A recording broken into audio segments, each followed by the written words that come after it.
Muy buenas noches, estimados participantes.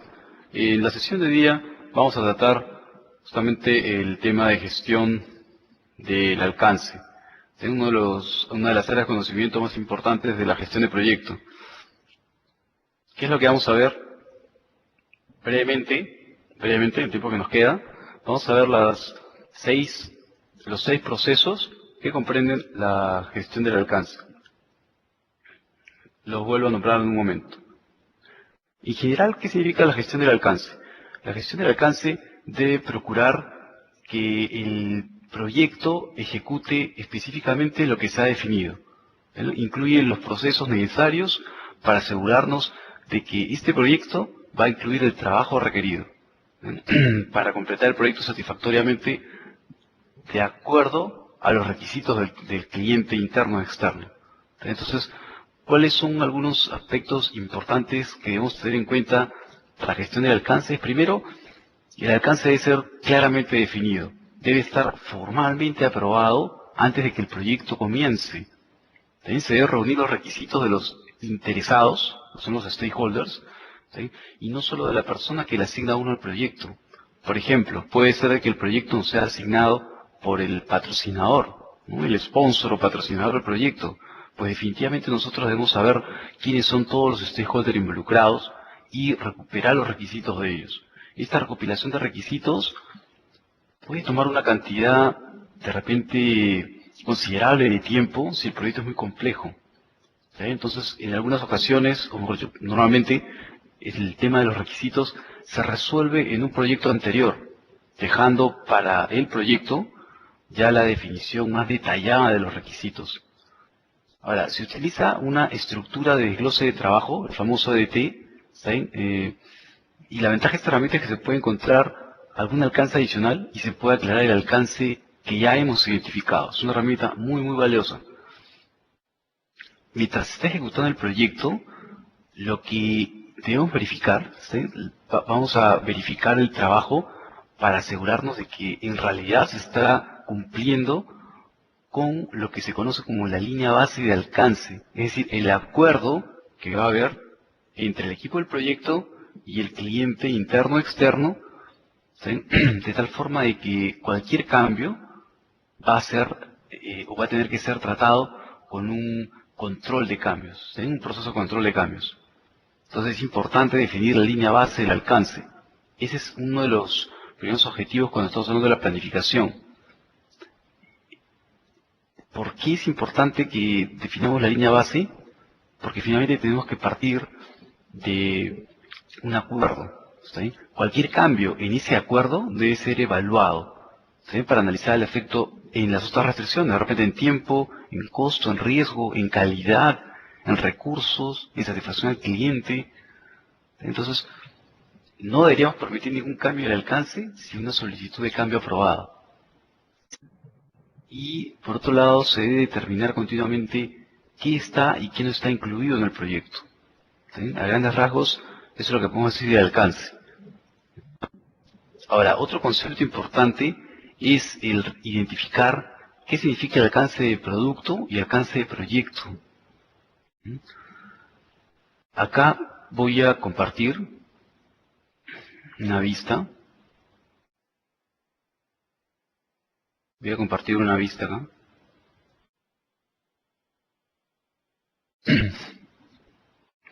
Fíjense, este pequeño cuadro sirve para identificar lo siguiente. ¿Qué significa el preproyecto y el proyecto? En el preproyecto, normalmente un proyecto, bueno, una empresa va a tener diferentes necesidades a la hora de plantear su estrategia. La estrategia puede cambiar en un periodo de un año o menos incluso. ¿Está bien? Entonces, es importante reconocer eso. La estrategia de la empresa va a cambiar. Por lo tanto, van a haber proyectos que en algún momento fueron importantes y después ya no lo van a hacer. De repente la empresa se fusionó, de repente adquirió otra empresa, de repente una tienda de retail, al principio su estrategia está basada en tratar de uniformizar sus procesos, tratar de ordenarlos, pero para el siguiente año ya no. Ahora su estrategia está basada en ampliarse, en crear de repente más sedes en provincias. Esa es la estrategia. Entonces, si viene recursos humanos y nos dice, oigan, pero gerencia general, el año pasado ustedes le dieron prioridad a uno, a de repente algún rediseño de procesos en el área de recursos humanos, que iba a tener un nuevo sistema de información. Lo sentimos recursos humanos, pero este año la estrategia está enfocada en crear más sedes. En eso estamos invirtiendo el capital de los accionistas. ¿Se entiende? La estrategia puede cambiar. Eso es lo que ustedes han experimentado eso también en sus empresas. Pero hay un documento importante en el preproyecto que es el documento de necesidades de negocio. Ahí se evalúan las oportunidades y problemas. ¿Cómo así? Problemas, hay problemas en almacén, hay problemas con la atención a los reclamos. En el caso de las oportunidades, nosotros podríamos estar viendo de repente nuevos productos, de repente una nueva tarjeta de crédito, algún nuevo servicio, un nuevo producto químico, etcétera. Hacemos un análisis del ASIS y el TUI. Significa cómo estamos ahora y cómo deberíamos estar. Hasta acá, nosotros deberíamos ya tener un alcance de la solución de la problemática que ha originado todo este estudio. Y este alcance de la solución es muy general. A partir de este alcance de la solución pueden salir varios proyectos. También puede ser de repente el tema de una AFP que tenga problemas con su sistema de comercialización, el sistema para generar las comisiones a los vendedores. Y resulta que el gerente de comercialización, gerente de ventas, gerente comercial en general, está pidiendo un cambio al sistema de información. O de repente también hay un tema con el call center. El call center no está dando buenos resultados. Habría que tercerizarlo, habría que evaluar eso. Y tercero, se está tratando o se está viendo la idea de implementar una estrategia de CRM, ¿no? Customer Relationship Management. Es decir, para poder gestionar mejor la relación con los clientes y poder lograr una fidelización de alguna forma, ¿no? Motivar la fidelización. Entonces hay varios aspectos acá en este alcance de solución, pero ahora hay que aterrizarlos. ¿Cómo lo aterrizamos? Con un business case o caso de negocio. El business case o caso de negocio tiene un capítulo muy importante que es el estudio de factibilidad. En todo este preproyecto hay un personaje importante que es el dueño, el dueño del proceso. ¿Está bien? Este dueño del proceso es el que va a mover este proyecto, o con todas estas iniciativas las va a mover el dueño del proceso. Finalmente, él, en apoyo de alguna otra gerencia, normalmente es un gerente, el dueño del proceso, de alguna otra gerencia, van a sustentar ante la gerencia general o ante los accionistas que es rentable invertir en ese proyecto a través de un estudio de factibilidad, donde se ha hecho un flujo de caja proyectado, ¿no? Se ha visto la TIR, BAN, etcétera, y se ve que finalmente invertir en este proyecto es rentable. ¿Por qué? Porque de repente estamos solucionando los problemas en el tema de despacho, en el tema de atención a clientes, o de repente va a ser rentable el enfrascarnos en esta aventura de construir un nuevo complejo habitacional comprando tales terrenos. Tenemos ya una contrata que puede hacer ese tipo de trabajos en cualquier industria en la que estén. ¿Está bien? Siempre va a haber un dueño de proceso, ¿eh? Que es el que va a mover el proyecto. Si el proyecto es muy urgente, o sea, a partir de acá pasan a cola de espera las iniciativas. Si pasan a cola de espera, estarían en un portafolio de proyectos que podrían formar parte de un programa de proyectos. Para este ejemplo del FP que les comenté, este programa de proyectos podría ser de repente un proyecto de cambiar el sistema de información para arreglar ese tema de la comisión de los vendedores y también de paso algunos procesos. El otro proyecto podría ser el de selección del call center. De repente lo tercerizamos o de repente contratamos gente más capacitada. Y el otro proyecto sería el de implantar la estrategia de CRM, ¿no? El FP. Son 3 proyectos que están dentro de un programa de proyectos. En cola de espera hasta que salgan. De repente están en un portafolio, ¿no? Y por fin se le da luz verde después. Si es muy urgente, de frente vamos a un project charter. Está ahí ya. Todo esto es el previo. Estoy mencionando esto porque una vez que la gerencia dice, ok, vamos a llevar a cabo este proyecto, Juan Valdés será el jefe de proyectos. El dueño del proceso se convierte ahora en sponsor. ¿Sí? El dueño del proceso se convierte ahora en sponsor. Él es el patrocinador o sponsor. El dueño del proceso va a participar en la elaboración del Project Charter. El sponsor, a que ha movido todo esto, que ha tratado de convencer a los accionistas, a la gerencia, es el que tiene que elaborar el Project Charter. Acá hay un documento que se llama Enunciado del Trabajo, o Statement of Work. Y lo que ocurre es que el Project Charter es administrativo. El enunciado del alcance, el acta de constitución del proyecto, que es el Project Charter, es un documento administrativo donde se verifica, donde se documenta cuáles son los objetivos del proyecto, las restricciones, en qué plazo debe estar hecho, cuál es el equipo que va a participar, etcétera. Pero debe estar acompañado, de tener como anexo, cuál es el enunciado del trabajo, que está estrictamente relacionado al producto. Para los que son de ingeniería de sistemas, este es el documento, el famoso documento de visión. ¿Sí? Con este documento de visión nosotros podemos ir a una licitación y los proveedores podrían cotizar con este documento de visión. Igual en una contrata, ¿no? Para los que son de ingeniería civil o están en construcción, pues también con este enunciado de trabajo, donde está el detalle técnico del producto que se debe elaborar, un proveedor podría hacer un presupuesto. ¿Está bien? Y de hecho, Juan Valdés, el jefe de proyecto, ahora va a encargarse del plan de gestión del proyecto. Y un aspecto importante va a ser justo lo que estamos viendo ahora, el documento, el tema de alcance, donde primero va a tener que afrontar el tema de los requisitos. Pero hasta el momento nosotros ya hemos recolectado requisitos del producto. ¿Sí? De repente hay un problema en el tema de almacenes. Para el tema de almacenes, de repente necesitamos una mayor capacidad de almacén, así que estamos construyendo un almacén. Hay que hacer un diseño de cómo van a ir los diferentes ubicaciones, ¿no? De los estantes para guardar los productos terminados, las unidades de transporte, dónde se van a ubicar, etcétera. Entonces todo eso es un diseño. ¿Sí? Ya, todo ese diseño ya se hizo acá, ya se hizo en el proyecto. Si nosotros estamos haciendo levantamiento de información en esta etapa, ya en el proyecto, es para afinar detalles que de repente podemos pasarlo a un proveedor. Y el proveedor tendrá algunos especialistas que van a requerir afinar algunos detalles. ¿Está bien? Hasta el momento solamente hemos estado enfocados en producto, porque sabemos de cuál es el producto que queremos. Ampliación del almacén, nuevo sistema de información, la construcción de un complejo habitacional va a ser hecho con tales insumos, tal altura, tantos metros cuadrados por departamento, etcétera. Todo lo que es producto, ya tenemos al menos una idea. ¿Sí? Entonces, ahora vuelvo acá.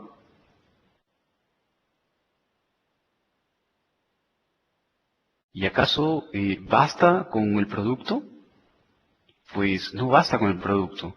¿Está bien? El alcance del producto son las características de las funciones que van a ser incluidos finalmente en el resultado del proyecto. Pero eso ya estaba definido antes. Si hacemos un levantamiento de información ahora, como comento, va a ser para afinar algunos temas, terminar el detalle. ¿Sí?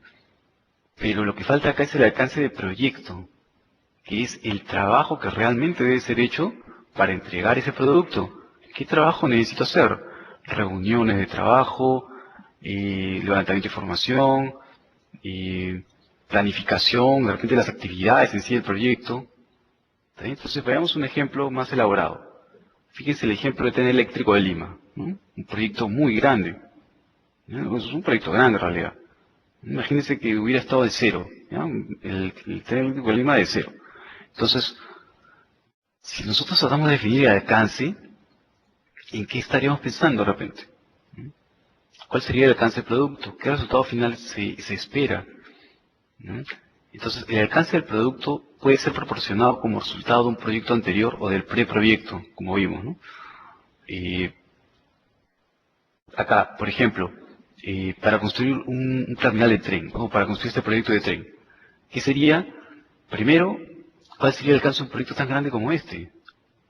Entregar los terminales del tren, de repente los vagones, los rieles, el cableado, ¿no? El cableado. Estamos pensando en este momento, fíjense, estamos pensando en este momento solamente en este trencito que estamos viendo acá, ¿no? El tren con sus rieles, con los cables eléctricos, las estaciones, como estamos viendo acá. ¿Algo más tendríamos que incluir? Pensemos como el producto, ¿ah? El producto. Si queremos entregar esto a la población, algo más necesitamos incluir aparte de las estaciones, los vagones, los rieles, el cableado. No solamente vamos a ver aspectos físicos, sino también aspectos abstractos. ¿Qué pasa con el proceso en sí de atención? Entonces también hay un tema de la tarjeta, ¿no? La tarjeta, cómo va a funcionar la tarjeta, dónde vamos a colocar estos dispositivos para recargar las tarjetas, qué personal es el que va a atender, va a haber capacitación a ese personal, cómo va a ser el lanzamiento publicitario. O sea, el proyecto ya se vuelve más complejo, ¿no? El lanzamiento publicitario, cómo va a ser, en qué medios, cómo vamos a costear eso. O sea, el producto está ahí, amplio, ¿no? Ese es el alcance de producto. Ahora, el alcance del proyecto, ¿qué sería? El alcance del proyecto sería todas las actividades necesarias. Acá vemos un tema de que podríamos organizar nuestro trabajo por fases, de repente por ciclo de vida del proyecto. Cada industria tiene su propio ciclo de vida. La industria de sistemas tiene su ciclo de vida que primero hay que hacer un análisis, ¿no? Luego hacemos el diseño, luego la programación del sistema, luego el tema de las pruebas y el pase a producción, así de manera muy breve, ¿no? Otras industrias tendrán otro ciclo de vida. Imaginemos un proyecto para marketing, ¿no? Primero será la etapa creativa, luego vendrá la etapa de prototipos, luego vendrá la etapa de verificación, validación de repente con el cliente y luego el lanzamiento, dependiendo de cuál es el alcance del proyecto, ¿no? De repente es hasta el lanzamiento publicitario o solamente el diseño nada más de la imagen. Ustedes más o menos adáptenlo a sus respectivas industrias, ¿no? Eso es el alcance del proyecto. O sea, ¿qué es lo que tengo que hacer en el ciclo de vida del proyecto? En cada etapa, ¿qué es lo que me corresponde? Como acciones. Y otra cosa es el ciclo de vida producto, perdón, el alcance del producto. Así que son elementos diferentes. Así que lo que vemos acá es, en la gestión de alcance del proyecto, es planificar la gestión de alcance, recopilar los requisitos, nuevamente, como comentaba, acá es un detalle, definir el alcance sí y creación del EDT. Todo esto es para planificación. La línea base del alcance va a estar formada por el EDT y el enunciado del alcance, así como el diccionario del EDT. Cuando ya tengo la planificación y tengo el proyecto en marcha, hay un concepto también que es el de validar el alcance y controlar el alcance. En el caso de planificar la gestión del alcance, se trata de revisar cuáles van a ser los procedimientos que debo llevar a cabo para poder gestionar el alcance. Es más que nada un documento de procedimiento. Es decir, cómo voy a elaborar el EDT, cómo se va a crear, cómo voy a validar el alcance, cómo voy a aprobar los cambios en el alcance. ¿Se entiende? Es el cómo hacer las cosas. ¿No? A partir de la versión 5 del PMBOK, se ha incluido el hecho de planificar, o sea, elaborar un plan como proceso, porque el plan siempre está implícito, pero ahora como proceso se exige elaborar un plan que es un plan de procedimiento en algunos casos. ¿No? Para algunas áreas de conocimiento es plan de procedimiento, es decir, ¿cómo debo hacer tal cosa? ¿Sí? El segundo paso es el recopilar los requisitos. Eso es importante, porque acá lo que tenemos que hacer es documentar cuáles son las necesidades de los stakeholders.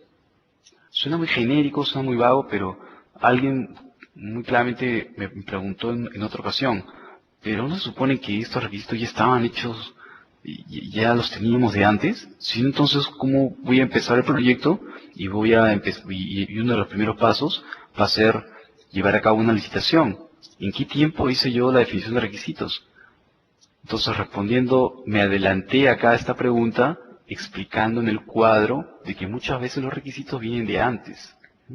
Ahora, los requisitos acá viene la diferencia, ¿eh? La diferencia en la gestión del alcance. Los requisitos son lo que necesitan los stakeholders de un proyecto o producto, ¿está bien? No se debe incluir el trabajo en un proyecto solo porque alguien lo quiere, ¿ya? Los requisitos deben referirse a la solución de problemas, al logro de objetivos, y los objetivos están definidos en el Project Charter. Entonces, no todos los requisitos que yo reciba los voy a incluir como alcance. Debo filtrarlos, debo seleccionarlos, y debo saber quién es el stakeholder que me lo está pidiendo, y si realmente obedece a los objetivos del proyecto. Los requisitos pueden incluir, por ejemplo, solicitudes sobre cómo gestionar el trabajo. Por ejemplo, los viernes la hora de trabajo es hasta el mediodía, por ejemplo. O la funcionalidad que a los stakeholders les gustaría ver en el producto, en el nuevo producto de este proyecto. Por ejemplo, el nuevo software debe permitir la generación de reportes totalizados, por ejemplo, ¿no? Otra, pueden incluir también aspectos relacionados a la calidad. No puede haber más de un día de inactividad del sistema. Otro, puede ser para procesos de negocio, ¿no? Se debe hacer seguimiento e informar los gastos del proyecto, como lo define el procedimiento de gestión de proyectos de la empresa, por ejemplo. O incluso hasta pueden ser requerimientos de gestión de proyectos.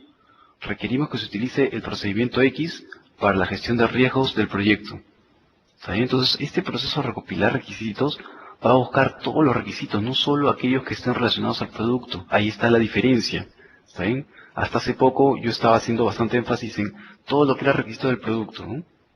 Pero en ningún momento había hablado de requisitos de calidad, de seguridad, ¿no? O de repente incluso requisitos de gestión del proyecto, ¿no? Todo eso se enriquece acá, en este proceso de recopilar requisitos. Entonces, los requisitos de alto nivel, ya sean del proyecto o del producto, ya se deben haber definido en el acta de constitución del proyecto, en el Project Charter. ¿Saben? El proceso de recopilar requisitos implica recopilar entradas, podemos decir, más específicas para los requisitos de todos los stakeholders. Este proceso de recopilar requisitos es crítico para el éxito del proyecto. Y aunque no lo crean, el PMI recién lo incluyó en la versión 4 del PMBOK. Estamos en la versión 5, ¿no? Ya, en la versión 4 recién se incluye el tema de gestión de requisitos.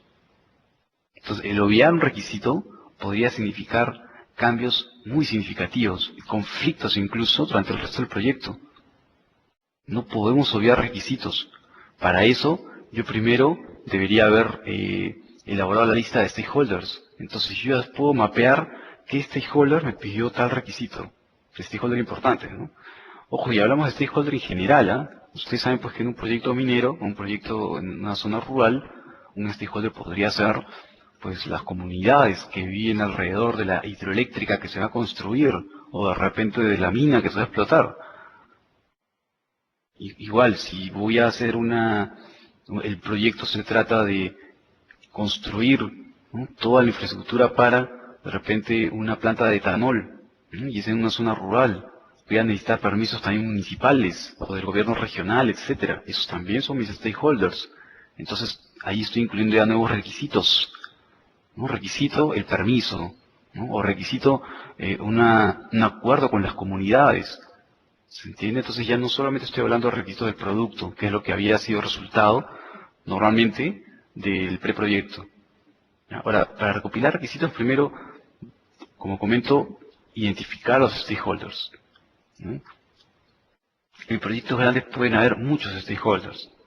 Así que hay que utilizar diversas técnicas. Técnicas como entrevistas, reuniones de trabajo, etc. Siguiente paso es, aquí tenemos algunas herramientas, ¿no? Entrevistas, de repente prototipos para explicarle a nuestro stakeholder de que el nuevo almacén que se está construyendo va a tener las características adecuadas para guardar los productos terminados y también para las unidades de transporte, de repente. Grupos de opinión, talleres con los stakeholders, cuestionarios, encuestas, observación directa en el lugar, ¿no? De repente en la planta estamos directamente observando cómo se está realizando el proceso.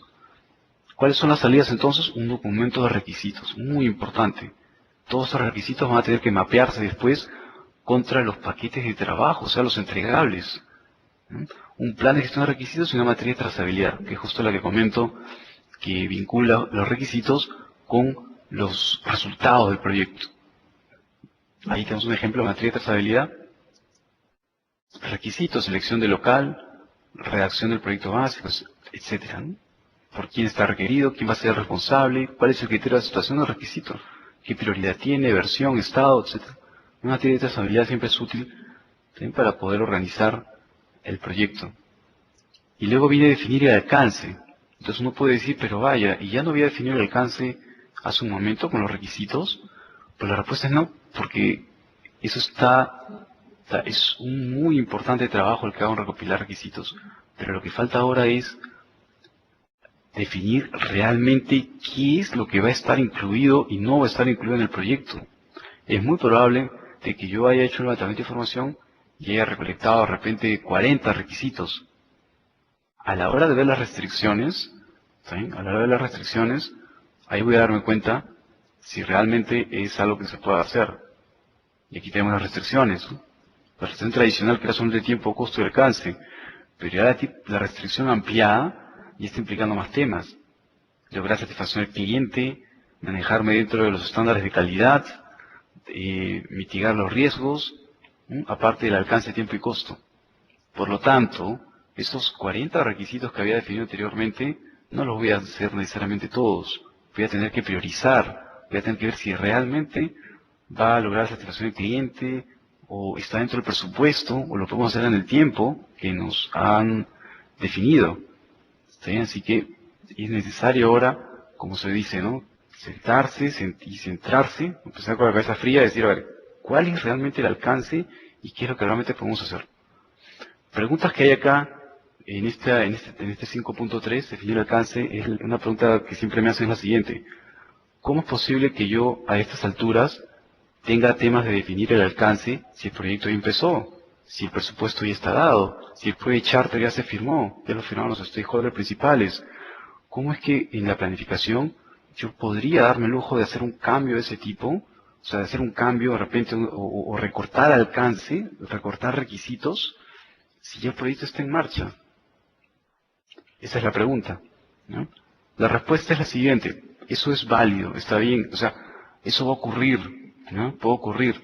¿Por qué? Acá va a depender mucho del escenario en el que estamos. Si estamos en una empresa cliente, ¿está bien? O sea, yo soy una empresa cliente y tengo proveedores de repente, ¿no? Entonces yo estoy contratando a un proveedor y el proveedor está viendo la estimación de alto nivel que yo hice, una estimación de grandes rasgos que yo hice, ¿no? Imaginemos el tema de colocar la infraestructura para una mina, ¿no? Entonces, en un lugar muy alejado, en una provincia X de la sierra, los accionistas están viendo crear la infraestructura para la mina. Ese es el primer proyecto. Entonces, para eso, eh, uno de los proyectos,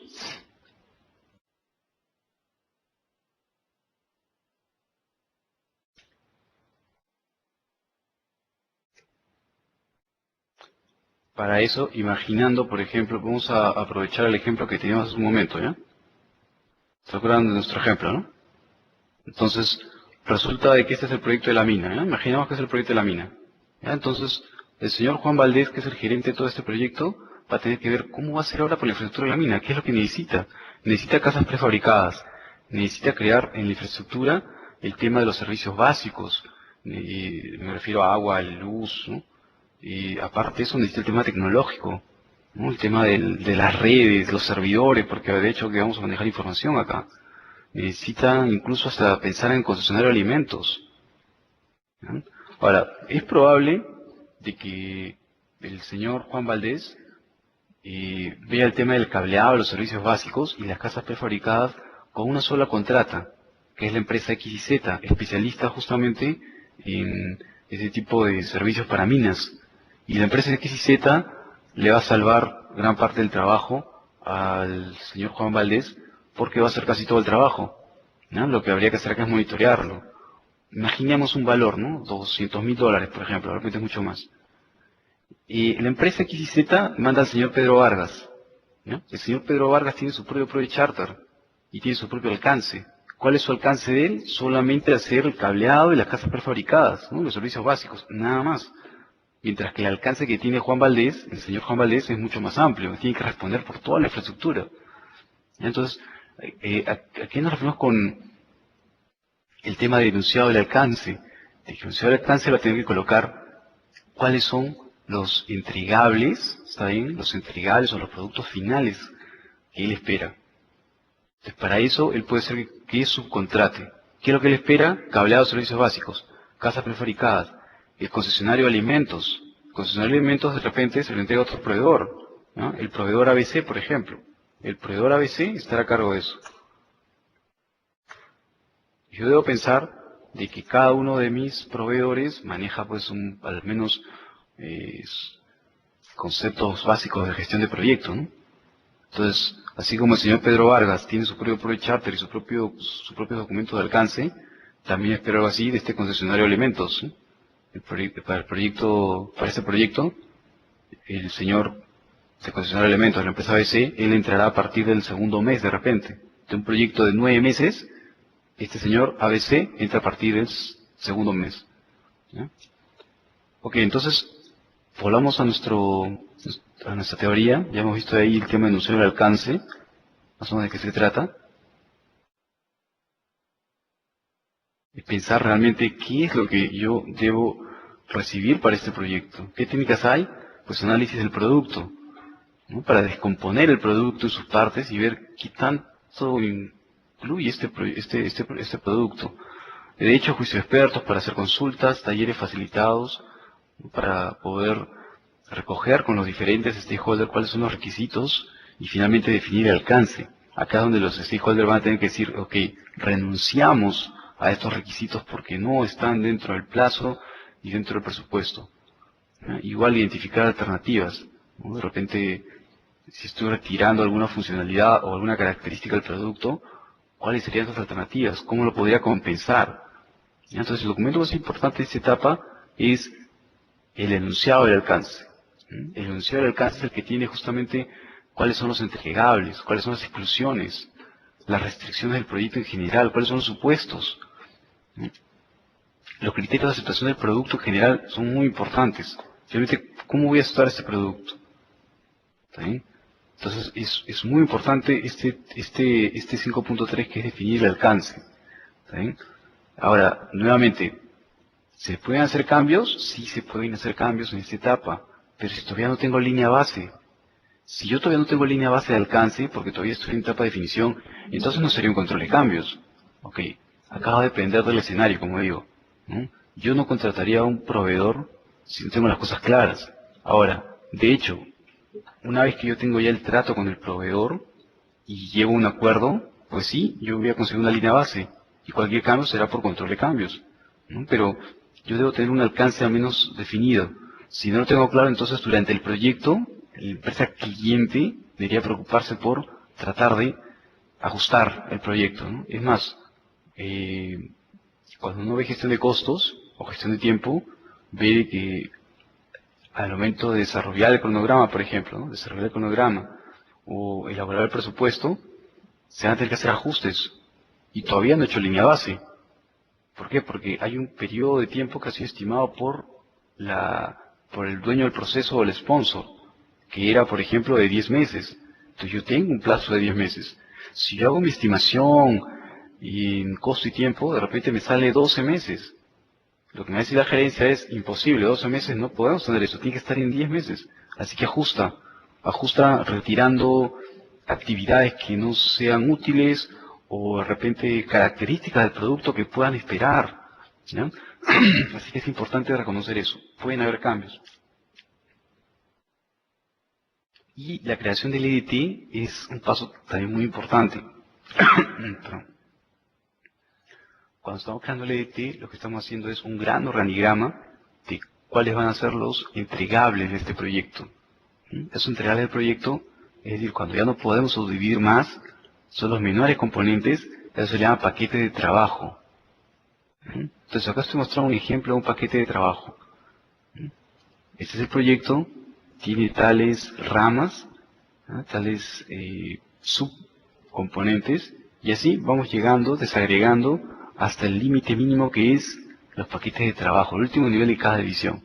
Estos paquetes de trabajo deben ser cuantificables.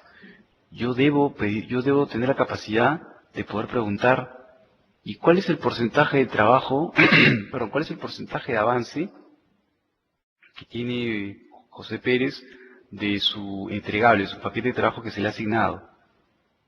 De repente esos son los planos, ¿no? Es el arquitecto, son los planos. Ok, el paquete de trabajo será planos, ¿no? Los planos que tenga que hacer el arquitecto. Entonces, a la hora de que el gerente de proyectos va a preguntarle cuál es el porcentaje de avance del paquete de trabajo planos, y él dirá, ok, voy en un 80%, un 90%, etcétera. ¿Ya? Entonces, debemos tener cuidado con desagregar los paquetes de trabajo. Ahora, también he escuchado acá opiniones del público en otras ocasiones donde me comentan, pero ¿sabes qué? Yo tengo este DT en la empresa y sin embargo hemos podido realizar los proyectos con algunos problemas, sí, pero no es que este DT es imprescindible, yo recién lo veo. ¿Cómo se explica eso?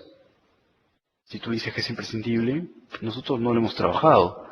Bueno, Es probable que sí, pero no en forma gráfica, de repente con indentación. Entonces yo abro el Word, coloco cuáles son los entregables y hago indentación o numeración y finalmente voy a tener una estructura similar. Pero de repente esta persona no lo había hecho con alguna herramienta software o específica para un EDT, ¿no? Tratar de hacer un organigrama para EDT. Simplemente es una lista indentada. ¿Ya? De todas maneras tiene que haber definido el alcance, sino cómo podría haber empezado con el proyecto, ¿no? Y justamente el EDT es el que nos dice eso. Otra pregunta también que hace la gente es, pero ¿y entonces qué diferencia hay entre los requisitos y este tema del EDT, de los paquetes de trabajo? En que de repente todos los requisitos están plasmados en diferentes entregables. ¿Está bien? Entonces era un almacén. ¿Cuál es el requisito? El requisito es que tenga seguridad. ¿A través de qué? A través de cámaras de seguridad. Ok, ese es el requisito. Pero, ¿y en el EDT cómo se vería eso? Pues se vería simplemente como el muro o de repente el sistema de seguridad incluido. ¿No? Para crear el EDT hay varias maneras en realidad, pero las principales son tres. ¿No? Hay una que te dice que es orientado a producto entregable, otra que es orientado a programación y otra que es orientado a recursos. Y si es orientado a producto entregable, en este caso, eh,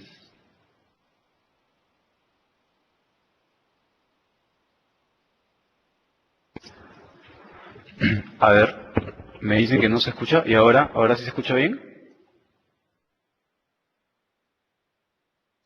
Se escucha impecable. Ahora sí se escucha. A ver, ahora sí. Ok. Entonces, ok.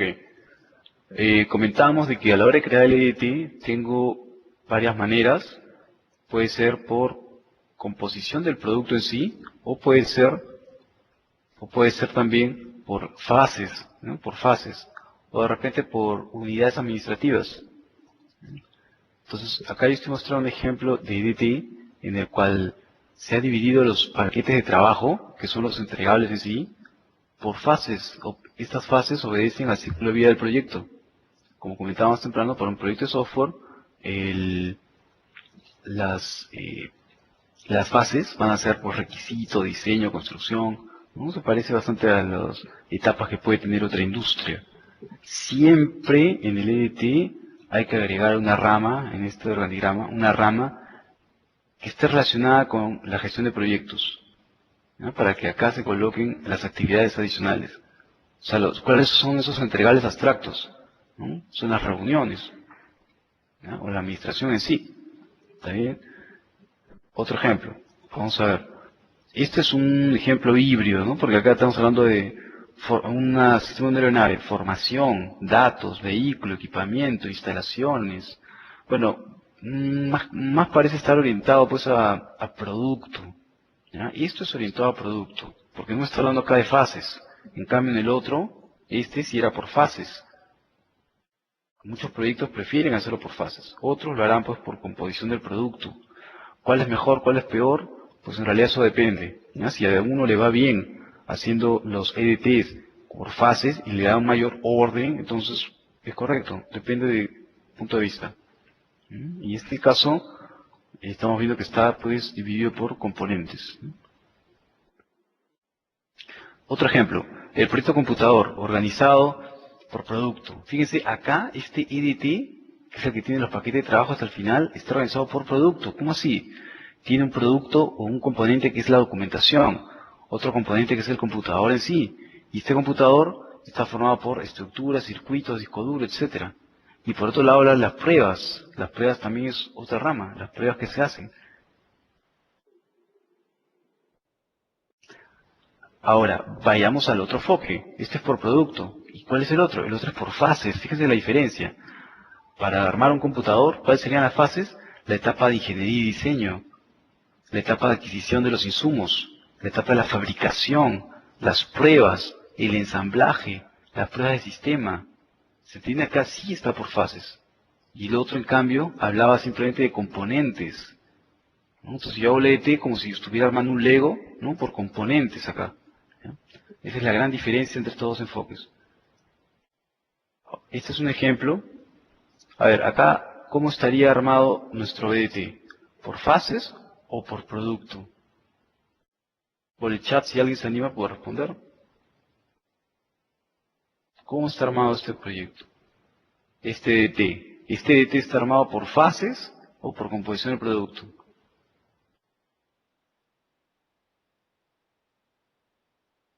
Ok. De hecho, está organizado por composición del producto. ¿Ya? Está organizado por composición del producto. Fíjense los elementos. Agua y energía, permiso, instalación, viñedos, terreno, plantación, hotel, diseño, construcción. ¿No? Algo como lo que estábamos comentando. ¿Está bien? Entonces, esto es un EDT hecho por composición del producto.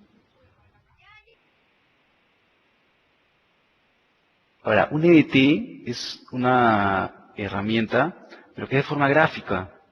Entonces, todo lo que es gráfico no va a tener mucho valor si es que no está acompañado de una documentación. Lo que se tiene que hacer acá es el diccionario del EDT. Y este diccionario del EDT es el que me permite revisar uno a uno los entregables.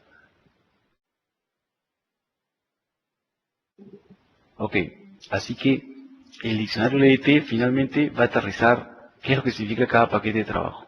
Y acá tenemos un ejemplo, una propuesta de template, en donde tenemos el diccionario EDT, cuál es ese paquete de trabajo, ¿no? ¿Qué objetivos tiene? ¿Cuál es la descripción de este producto? ¿Qué criterios de aceptación para el paquete de trabajo? ¿No? Supuestos, suposiciones, recursos asignados, duración, costo. Esto es un ejemplo de un diccionario de EDT.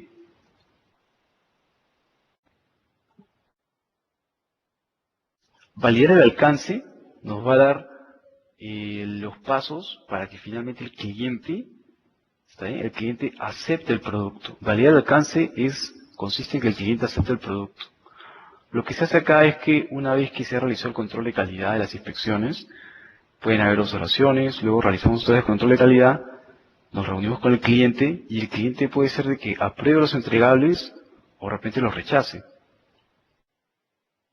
Si los rechaza, habrá que hacer una solicitud de cambio, ¿no? Para una reparación de defectos de repente.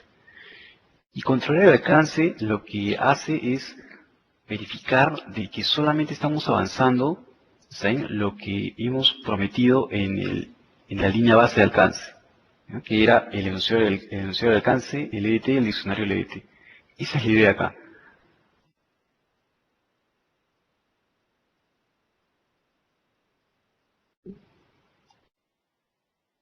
¿Ok? Entonces, acá al momento de controlar el alcance, lo que vamos a hacer, a ver un momentito. Ah, ya debe ser por el tiempo, entonces que esto se ha cortado. Bueno, el último paso es 5.6, ¿no? Que es justo el controlar el alcance, ¿no? Es importante saber cómo vamos a hacer para que finalmente solo lo que hemos comprometido sea lo que realmente se haga. Justo acá ya teníamos ya la activación. Hacemos un análisis de variación, lo que hemos prometido, ¿no? Salir hacia alcance versus lo que realmente estamos haciendo. Y podríamos decir que en controlar el alcance, para terminar, de que si controlamos el alcance y encontramos algún cambio, es decir, hemos hecho algo de más o estamos dejando de hacer algo, y por el otro lado controlamos los costos y el cronograma, ¿ya? En ambos casos vamos a realizar un control integrado de cambios. ¿Está bien? Muy bien, de esta manera hemos concluido esta breve, este breve webinar, ¿ya? Explicando la gestión del alcance.